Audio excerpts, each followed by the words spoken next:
এজন সন্মানযোগ্য ব্যক্তি হ'বৰ কাৰণে আপোনাৰ মাজত 7টা গুণ থাকিবই লাগিব আৰু সেইকেইটা হৈছে নম্বৰ 1 সদায় চেহেৰাত এক হাঁহি ৰাখিব ই ধনাত্মক শক্তিৰ উৎস ধ্যান দি ভাবক আপুনি সদায় সেই মানুহজনৰ সৈতে কথা পাতিবলৈ ভাল পাব যি হাঁহিমুখীয়া নম্বৰ 2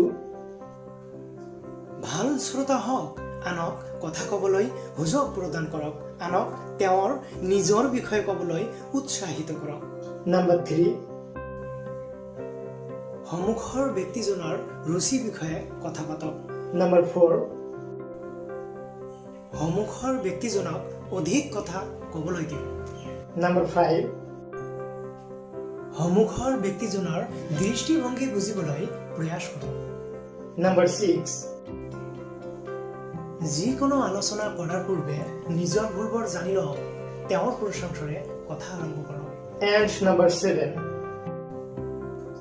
যদি আপোনাৰ ভুল হৈছে তেন্তে সেই সময়তে সম্পূৰ্ণকৈ আপোনাৰ ভুলখিনি মানি লওক আপোনাৰ সন্মান বাঢ়িব বাট আমি কেতিয়াও মানি নলওঁ যে মোৰ ভুল হৈছে বুলি আমাক সেইখিনি সময়ত মানিব লাগিব যে হয় সঁচাকৈ মোৰ ভুল হৈছে যদি আপোনাৰ ভুল হৈছে সঁচাকৈ যদি আপোনাৰ ভুল হৈছে তেনেহ'লে আপোনাক মানিবই লাগিব যদি আপুনি মানে তেনেহ'লে আপোনাৰ সন্মান বাঢ়িব আৰু আপুনি এটা চিনাক্ত হৈ যাব যে সঁচাকৈ আপুনি এটা ভাল মানুহ বুলি সেইকাৰণে মই ক'ব খুজিছো যে আপুনি যদি সঁচাকৈ ভুল কৰিছে তেনেহ'লে সেইখিনি সময়ত আপোনাক মানি ল'ব লাগে কিন্তু আমি সদায় ভাবো যে আমি যদি মানি লওঁ তেনেহ'লে মোৰ সন্মান কমিব এইটো কেতিয়াও নাভাবিব আপুনি সকলো সময়তে আপুনি মানিব লাগিব আৰু যদি এনেকুৱা কৰে তেনেহ'লে কি আপোনাক মানুহে ভাল বুলিহে ক'ব আপোনাক সকলোৱে মানুহে ক'ব যে হয় তেখেতৰ ভুল হৈছে আৰু তেখেতে কি আজি মানি লৈছে বা কিমান ধুনীয়া মানুহ হয়নে সেইকাৰণে সকলো সময়তে যদি আপুনি ভাবে যে মই সন্মানযোগ্য ব্যক্তি হ'ব খোজো তেনেহ'লে আপোনাৰ ভুলখিনি আপোনাক মানিব লাগিব